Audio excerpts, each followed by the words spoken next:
Hello everyone, I am Nitin from मीडा classes. Students, आज हम लोग स्टडी करने वाले हैं मैकेनिकल प्रॉपर्टीज ऑफ फ्लूइड के कुछ इंपॉर्टेंट टॉपिक्स, जिसमें हम देखने वाले हैं कि kinetic energy of flowing liquid, potential energy of flowing liquid, pressure energy of flowing liquid. Students, ये क्यों पढ़ा रहा हूँ मैं सेपरेटली? एक्चुअली इसे सेपरेटली नहीं पढ़ाते हैं। एक्चुअली ये जो है ये एनर्जीज हम आगे बर्नौली थ्योरम में यूज़ करने वाले हैं और वो एक इंपॉर्टेंट टॉपिक है। उसको बहुत ही अच्छे तरीके से करने के लिए ये चीज़ें बहुत ज़रूरी है, इसलिए मैंने यहाँ पे मेंशन कर दिया कि इंपॉर्टेंट टॉपिक्स। तो हम इसको सेपरेटली पढ़ लेते हैं और आगे बढ़ जाएंगे इसमें। स्टूडेंट्स, रही बात इसके नोट्स की, तो वो नोट्स मैं ऑलरेडी आपको डिलीवर कर चुका हूँ। यदि आपने नहीं देखे हैं तो उनकी लिंक डिस्क्रिप्शन में दी हुई है, वहाँ जाकर आप देख सकते हैं और क्लिक डाउनलोड कर सकते हैं। स्टूडेंट्स, यदि आप चैनल पर नए हैं तो इस चैनल को जल्दी सब्सक्राइब कर ले, तो वन बाय वन आपको सारे सीक्वेंस वाइज वीडियो आपको मिल सकेंगे, जिससे आप कंटिन्यू अपनी स्टडी कर सकेंगे। और हमने जो टारगेट सेट किया है 2000 सब्सक्राइबर का, इसको जल्दी कंप्लीट करने में आप हमारी हेल्प करें। स्टूडेंट्स, यदि आपको मेरा कार्य अच्छा लगता है तो आप इस पर कोई डोनेट भी कर सकते हैं। सो स्टूडेंट्स, अब हम देखते हैं हमारा लेक्चर शेड्यूल क्या है। तो आज का हमारा जो लेक्चर है वो लेक्चर 11 है, और वही जैसे मैंने आपको बताया कि यहाँ पर हम kinetic energy of flowing liquid, potential energy of flowing liquid और pressure energy of flowing liquid को करने वाले हैं। प्रीवियस लेक्चर की बात करें, यदि आपने नहीं देखे हैं तो लिंक डिस्क्रिप्शन में दी हुई है, जाके चेक कर सकते हैं और देख सकते हैं। स्टूडेंट्स, सो बिना देरी किए चलिए शुरू करते हैं kinetic energy of flowing liquid. Kinetic energy of flowing liquid, देखिए स्टूडेंट्स, यदि हम इन बातों को पढ़ चुके हैं कि काइनेटिक एनर्जी क्या होती है। काइनेटिक एनर्जी वो होती है जो किसी ऑब्जेक्ट में उसकी मोशन के कारण प्रोड्यूस होती है, उसकी वेलोसिटी के कारण प्रोड्यूस होती है। तो यहाँ हम देख रहे हैं कि काइनेटिक एनर्जी के लिए दो फैक्ट बहुत जरूरी है, वो है ऑब्जेक्ट का मास और दूसरा उसकी वेलोसिटी। तो यहाँ आप देख पा रहे हैं कि लिक्विड ऑफ एम मास, मतलब मैंने आपसे कहा था मास बहुत जरूरी, flowing with velocity of V, दो चीजें मास और वेलोसिटी, उससे बनती काइनेटिक एनर्जी। तो यहाँ काइनेटिक एनर्जी का फार्मूला हम जानते हैं 1/2mv², मास इंटू वेलोसिटी का स्क्वायर। तो यहाँ स्टूडेंट्स हम यहाँ देख रहे हैं कि काइनेटिक एनर्जी हम देखें, kinetic energy equal to 1/2mv²। तो मास इंटू वेलोसिटी का स्क्वायर होगा स्टूडेंट्स, यहाँ पर ध्यान दें। तो मास इंटू वेलोसिटी का स्क्वायर, ये हमारी वेलोसिटी है। अब हमें यहाँ पर उस लिक्विड की वेलोसिटी देखना है जो उस नॉन यूनिफॉर्म सेक्शन पाइप में से फ्लो हो रहा है। तो यहाँ हम काइनेटिक एनर्जी को निकाल चुके हैं, लेकिन हमें उसे per unit volume, per unit mass और पर यूनिट वेट पे डिसाइड करना है। तो मैं यहाँ पर यूनिट वॉल्यूम को पहले देखता हूँ। तो मैं कहूँगा kinetic energy of fluid per unit volume. Per unit volume कहाँ है? तो मैं नेचुरली इस पे पर यूनिट करने के लिए इसे पर यूनिट वॉल्यूम से डिवाइड कर देता हूँ। पर यूनिट वॉल्यूम की बात कर रहे हैं। अब आप यहाँ देख रहे हैं स्टूडेंट कि 1/2m/v अलग कर देते हैं हम यहाँ पे v²। अब ये वैल्यू जो हो रही, आप जानते हैं कि m/v is equal to D, mass upon volume equal to density. तो m/v की वैल्यू यहाँ रख देते हैं, तो ये हो जाता है dv²। तो ये हमारी काइनेटिक एनर्जी हो गई पर यूनिट वॉल्यूम के लिए 1/2dv²। अब स्टूडेंट्स, ऐसे ही हम यदि पर यूनिट मास में निकालें तो क्या होगा वो देख लेते हैं। Kinetic energy of fluid per unit mass, मैंने स्टूडेंट्स अभी आपको बताया था कि पर यूनिट वॉल्यूम है, तो मैंने वॉल्यूम से डिवाइड किया था यहाँ पे। अब यदि पर यूनिट मास आ रहा है तो पर यूनिट मास के लिए मुझे आगे मास से डिवाइड करना पड़ेगा। तो मैं उसको यहाँ पे लेता हूँ फार्मूले को 1/2mv² और उसे मैं मास से डिवाइड कर देता हूँ। अब आप यहाँ देख रहे हैं मास से मास कैंसिल हो रहा है स्टूडेंट्स यहाँ पे, तो हमारी वैल्यू आ रही 1/2v²। ये हमारी पर यूनिट मास पे काइनेटिक एनर्जी है फ्लोइंग लिक्विड की। अब तीसरी बात है kinetic energy of fluid per unit weight. फिर हम वही फार्मूला लेते हैं 1/2mv², kinetic energy of fluid per unit weight. अब पर यूनिट वेट के लिए हम क्या करेंगे, उस फार्मूले को लेंगे 1/2mv² को, और वेट से पर यूनिट है तो वेट से डिवाइड कर दिया हमने यहाँ पे। अब वेट से डिवाइड कर दिया तो वेट की वैल्यू हमें क्या मिलती है, W = mg। ये वैल्यू हम इसे पुट कर देंगे, तो ये क्या हो रही है 1/2mv²/mg। तो m से m यहाँ कैंसिल होता है, तो हमें वैल्यू मिल जाती है 1/2v²/g। तो ये per unit weight kinetic energy है फ्लोइंग लिक्विड की, क्या है 1/2v²/g।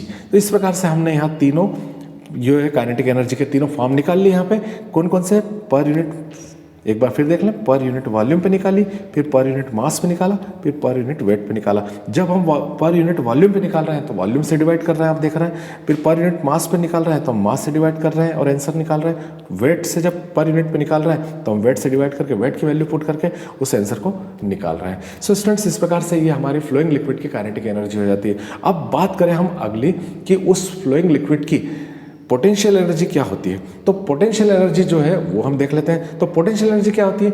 वो एनर्जी जो ऑब्जेक्ट पजेस करता है अपनी पोजीशन के कारण। जैसे उसकी पोजीशन यदि काफ़ी ऊंचाई तक है तो हाइट बढ़ रही है तो वो हाइट एक इंपॉर्टेंट फैक्टर हो जाएगा, मास इंपॉर्टेंट फैक्टर होगा ही। साथ में हाइट बढ़ रही है तो ऊंचाई पे जा रहा है तो वहाँ पर जो है जी, स्मॉल जी, जिसको हम जो है ग्रेविटी कहते हैं, वो एक फैक्टर भी यहाँ पे इंपॉर्टेंट वर्क करेगा। तो यहाँ हम इसकी लैंग्वेज को देखते हैं। वहाँ पे energy possess by liquid by virtue of its position, उसकी पोजीशन के कारण जो किसी ऑब्जेक्ट में जो एनर्जी स्टोर होती है उसको हम पोटेंशियल एनर्जी कहते हैं। सो यहाँ हम देख रहे हैं कि लिक्विड ऑफ एम, देखिए यहाँ पे फिर वही बात आ रही है, मैंने आपसे जो कहा था कि मास एक इंपॉर्टेंट फैक्टर होगा। Liquid of M mass at stored at H height, इसको हमने स्टोर कर दिया है एम मास के लिक्विड को एच हाइट तक ऑन अर्थ सरफेस, मतलब अर्थ सरफेस के ऊपर। सो पोटेंशियल एनर्जी उसकी हो जाती है mgh। यहाँ पे हमको पता लग जाता है mgh, हम पहले से पढ़ चुके हैं कि पोटेंशियल एनर्जी mgh होती है। तो यहाँ हम उसको फिर से उस फ्लोइंग लिक्विड के लिए per unit volume, per unit mass और पर यूनिट वेट पर निकाल लेते हैं। चलिए देखते हैं हम। So potential energy per unit volume कितनी होगी? पर यूनिट वॉल्यूम मैंने अभी बताया आपको कि mgh तो हम लेंगे, लेकिन पर यूनिट वॉल्यूम है तो v से हमें डिवाइड करना पड़ेगा। अब यहाँ पे मैं यदि अलग कर देता हूँ इसको, तो ये क्या हो रहा है, m/v को मैंने सेपरेट कर लिया, gh। अब स्टूडेंट्स m/v की वैल्यू आप जानते हैं, वो होती है डेंसिटी, मास अपॉन वॉल्यूम डेंसिटी होता है। तो यहाँ हम पुट कर देंगे d, तो ये dgh, ये जो वैल्यू आ रही है हमारी वो dgh आ रही है। तो ये कौन सी वैल्यू है? पर यूनिट वॉल्यूम की वैल्यू है, जो पोटेंशियल एनर्जी के लिए, पोटेंशियल एनर्जी की पर यूनिट वॉल्यूम वैल्यू है dgh। सो स्टूडेंट्स, यहाँ पे आपको समझ में आ गया है कि इसमें अब इसी प्रकार से हम पर मास पे निकाल लेते हैं। तो potential energy per unit mass, उस मास के लिए हम निकालेंगे फिर वही फार्मूला mgh को हम लेंगे। अब हम पर यूनिट मास निकाल रहे हैं तो मुझे मास से इसको डिवाइड करना चाहिए। तो मास से मैं डिवाइड करता हूँ तो m से m कैंसिल हो जाता है। सो मेरे को वैल्यू मिलती है gh। तो gh जो है वैल्यू, ये पर यूनिट मास पर पोटेंशियल एनर्जी होती है। अब इसी प्रकार से पर यूनिट हम लोग potential energy per unit weight पे निकाल लेते हैं। जैसे आप जानते हैं कि वेट के लिए हमें किससे डिवाइड करना होता है, उसके लिए हमें W से डिवाइड करना होता है और W की वैल्यू होती है mg। यदि मैं यहाँ वो वैल्यू पुट कर देता हूँ तो mgh/mg। सो सिंपल, इसकी वैल्यू आती है h। तो यानी हम कह सकते हैं कि potential energy per unit weight h होती है, potential energy per unit mass gh होती है और potential energy per unit volume जो होती है dgh होती है। इस प्रकार से हमने पोटेंशियल एनर्जी को यहाँ पे फाइंड कर लिया। तो ये आपको आई थिंक क्लियर हो गया होगा। अब हम यहाँ बात कर रहे हैं pressure energy of flowing liquid. देखिए यहाँ पे ये एक बड़ी एनर्जी, जनरल एनर्जी हमने पढ़ रखी है कि भाई काइनेटिक एनर्जी होती है किसी ऑब्जेक्ट के वेलोसिटी कारण होती है, और पोटेंशियल एनर्जी होती है वो उसकी पोजीशन कारण होती है। यहाँ पर हम पढ़ने वाले हैं pressure energy of flowing liquid. तो वो किस कारण होती है वो यहाँ पे फैक्टर हमें दिया हुआ है। Pressure energy of flowing liquid, energy possessed by a liquid by virtue of its pressure. किसी ऑब्जेक्ट में प्रेशर के कारण जो उसकी एनर्जी स्टोर होती है वो प्रेशर एनर्जी कहलाती है। तो हम यहाँ पर इसको देखते हैं कि प्रेशर एनर्जी के लिए क्या, मैं एक छोटा सा डायग्राम बना के आपको एक्सप्लेन करता हूँ यहाँ पे कि जैसे मैंने एक पाइप बनाया, देखिए आप यहाँ पे, इसका एरिया क्रॉस सेक्शन जो है ए है, ऐसा मान लें आप, और इसके अंदर जो लिक्विड के ऊपर हम जिसकी लिक्विड जो है उस पर हम प्रेशर P अप्लाई कर रहे हैं ताकि वो अंदर फोर्सफुली जा सके। तो ऐसा करने से वो मान लीजिए एक्स डिस्टेंस को चेस कर जाता है, एक डिस्टेंस आगे बढ़ता है, डिस्प्लेस करता है। इफ प्रेशर इज P, देखिए यहाँ पे लिखा हुआ है, if pressure is P is applied on area of A. देखिए प्रेशर P जो है एरिया ऑफ ए पर अप्लाई किया जा रहा है of the flowing liquid and the liquid is displace up to X distance, और वो क्या कर रहा है, एक्स डिस्टेंस तक यहाँ पर आगे बढ़ रहा है।